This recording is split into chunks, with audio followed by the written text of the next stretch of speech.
And I'm going to immediately digress because that was so interesting about the barn owls. We used to have a lesser horseshoe roost where the barn owls came in and did the same sort of thing. Nothing much in the pellets, but it scared them. And actually what we did, we had bars were put down on this connecting bit between a back and a front room of this old, it's like a boathouse actually on the river. And we couldn't understand how the owl was still getting in there until we actually caught what was happening, which was it flew, landed on a tiny ledge, and then made itself absolutely tiny slim and stepped through the bars.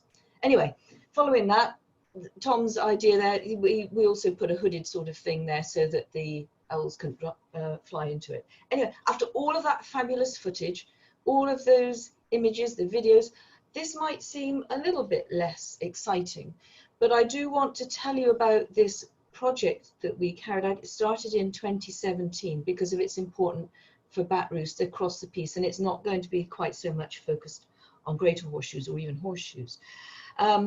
So Esme Fairbairn Foundation funded us to carry out this work, and it was really seen as important because the fact is we don't really know the outcome of a lot of the work that's done as mitigation or compensation for roosts.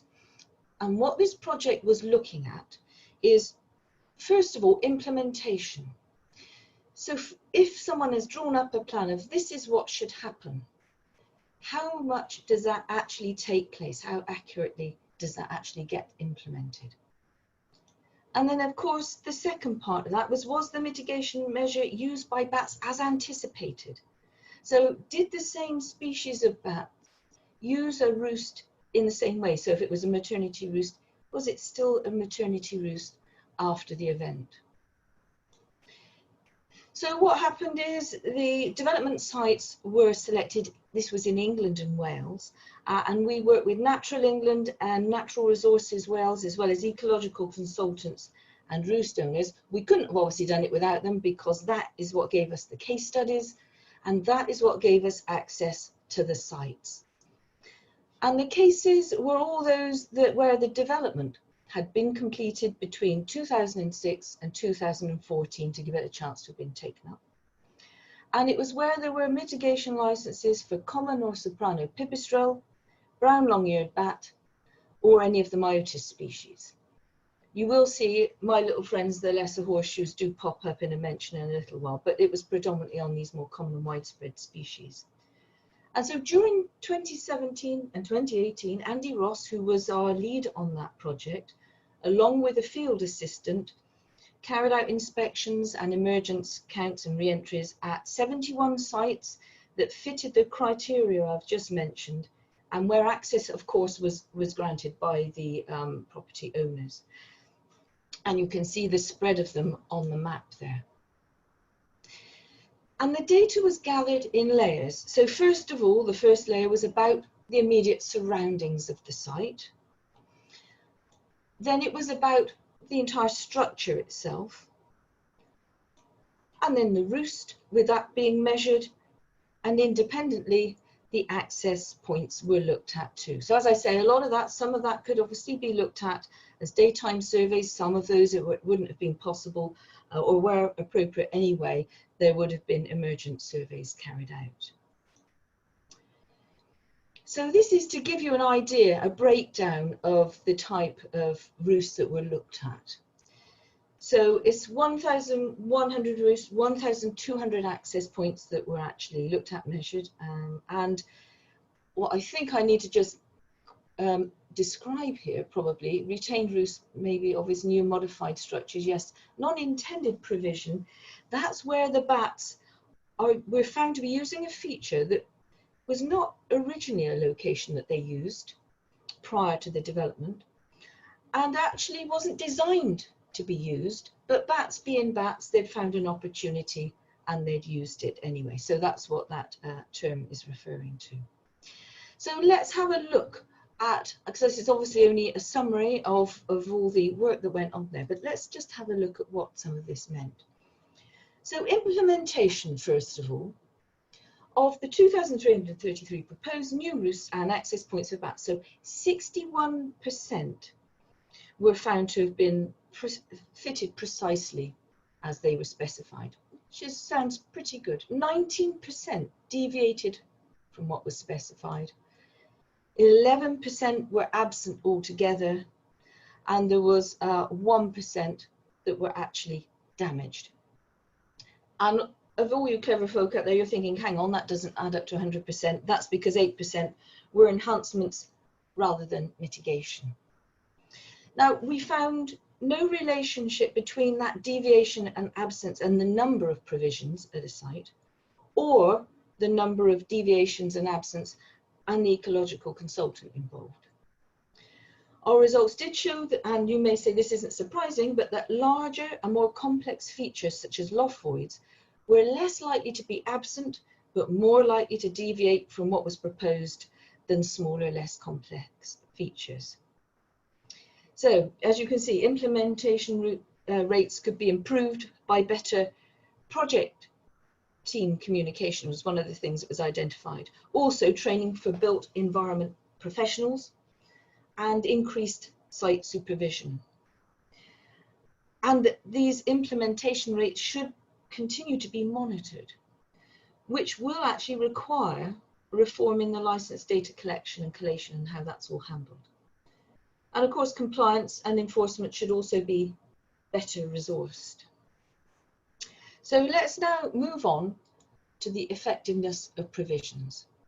So here we have the headlines. 14% of provision did not retain roosting bats. 86% had some bats, and the 13% maintained or increased numbers of all target species.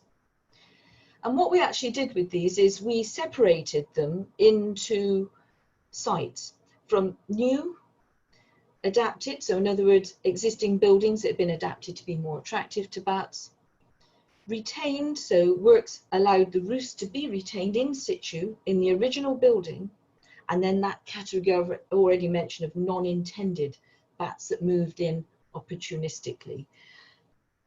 And so just to give you an idea of what that has looked like overall, this is just one of the graphs, and this one just shows the percentage of the schemes that retained or increased numbers of bats post-development per species.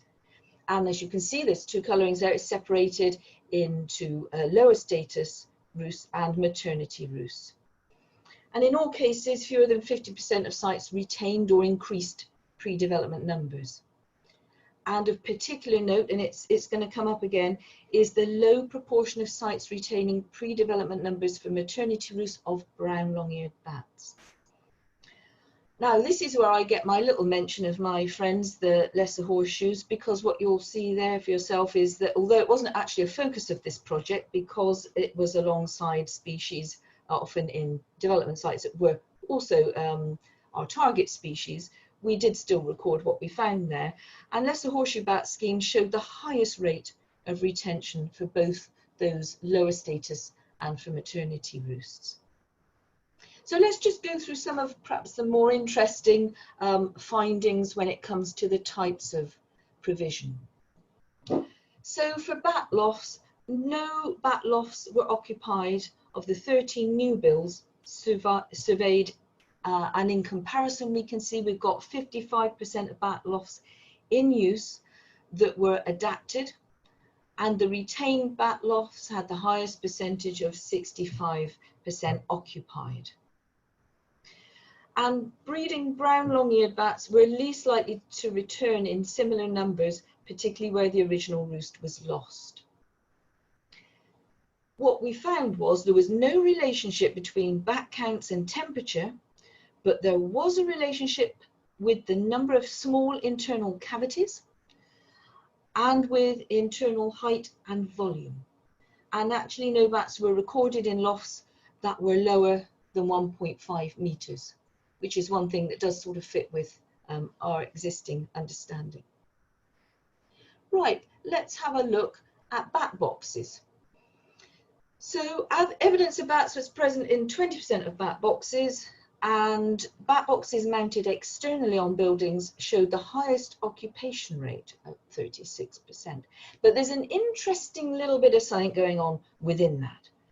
So common pipistrelle showed a preference for those externally mounted on buildings boxes over tree mounted boxes, whilst the opposite was true for soprano pipistrelle. So they preferred the tree mounted boxes. In this instance, we couldn't actually learn a great deal about the importance of the height of the fitting of these boxes, because to be honest, they were on the whole pretty much too samey in the height they were actually placed at. So we couldn't draw a conclusion on that. Now let's move on, because the same is not true of the access points. And there's a really, this is perhaps my favourite finding, I don't know. Our analysis showed a highly significant relationship between bat use and aperture width, with access points between that 13 to 22 millimeters wide most frequently used. That, when you think about the fact that a lot of them are rather wider than that, is something that I think we can take forward as a message and build on. Also significant in this instance was the height above ground, with the highest frequency of access points in use being at 4 meters. And this is, of course, we had a chance to do it here because you had access points at a much greater range of heights to be able to do a little bit more work on that. And something else came up that was notable, and that is that during the monitoring surveys of access points in use by bats, that a large number, 47% of those, were adjacent to some form of corner or overhang, like a 90-degree angle to the opening, either sideways or above it. So that's something we weren't particularly looking for, but as all the measures were made, that's something that actually came out of it. Time-wise, most effective provisions actually have become occupied within 2 years. I would put a biggish caveat on that, because a lot of what we were looking at, because we were doing common and widespread species, would have been pipistrelle, and they can be known to be a bit quicker off the mark. So let's just have a look at the summary. 61% of new roosts and access points were implemented precisely as specified. But we do know that the remainder either deviated from that or were absent or damaged. So there is this needing to tighten up on implementation rates. When it comes to effectiveness, 14% of sites did not retain roosting bats at all. 86% retained roosting bats to some extent, but only 13% of sites remained or increased overall bat abundance levels for target species. So really something for us to think about here. And brand new buildings were much less likely to attract bats back. Where roosts could be retained or existing buildings could be adapted, they were much more favoured. This isn't the first study to find that. That is something that has been apparent, especially perhaps for species like the brown long-eared bat. So some key recommendations. It's a lot about, this has been going on for many years. Until prior to this, some work that was carried out by Exeter and Syme as well, starting to actually look at cases and feedback on what's going on. How useful is it? How effective are we being with what we're putting forward as mitigation and compensation? We need a feedback loop. It needs better data collection and collation.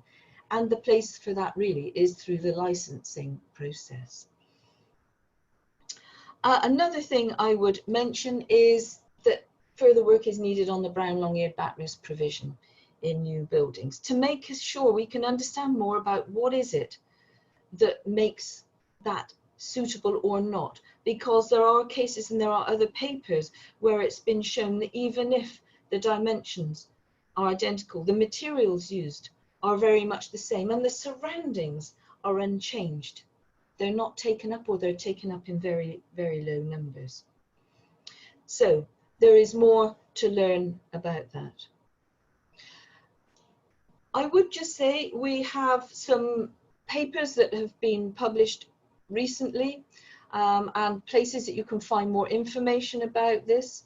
So we have an in practice feature article that was actually about improving monitoring, data collection and compliance enforcement. And if you aren't able to access that, actually, if you're a member of BCT and Bat News, there will be an article in there coming up very soon. And there is also a conservation evidence which is available, a paper that is the result, a summary paper of this research, this study. And the results from the project will feed into SIME's new bat mitigation guidelines, where BCT sit on the panel. And we are also working with Natural England on the Earned Recognition project. And part of that will be considering what data is required to learn about outcomes for bats from licensed work. And with that, I'd just like to say thank you, obviously, to our sponsors, to all the partners who work with us, and those underlined are our officers who and assistants who worked on the project.